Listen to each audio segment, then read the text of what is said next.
திரும்பவும் 3 வயசு குழந்தைக்கு பாலியல் வன்கொடுமை நடந்துக்குது. இது எங்கன்னு பார்த்தீங்கன்னா, திருவள்ளூர் கும்மிடிப்பூண்டி பக்கத்தில் நடந்துக்குது. இது வந்து காரணம் என்னன்னு பார்த்தீங்கன்னா, வட மாநில தொழிலாளி ஒருத்தன் பீகாரை சேர்ந்தவன்.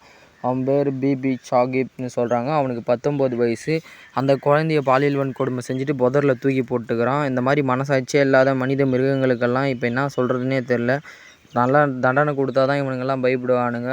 அதுவும் இல்லாமல் இப்போ தமிழ்நாடு அரசு என்ன பண்ணியிருக்குதுன்னு தெரில. இதில் சிங்கப்பெண்ணை திட்டம்லாம் வந்துச்சு. பெண்ணுன்னு பேப்பரில் எழுதுனா கூட இதுக்கு மேலே பாதுகாப்பு இல்லை போல்து. குழந்தைங்களுக்கு சுத்தமாக பாதுகாப்பு இல்லை.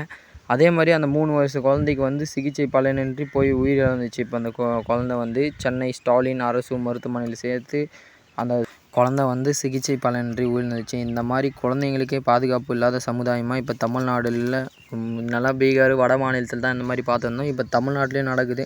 முக்கியமாக இப்போ குழந்தைங்களுக்கு தான் பாதுகாப்பு இல்லை. இந்த மாதிரி மிருகங்களுக்கு நடுவில் ஜாம்பிக்கு நடுவில் வாழ்ந்துக்கிறாங்க. இதுக்கு மேலே குழந்தைங்களுக்கு பாதுகாப்பே சுத்தமாக கிடையாது. இது குறித்து உங்களோட கருத்து எதாக இருந்தால் கமெண்ட்டில் சொல்லிட்டு போங்க.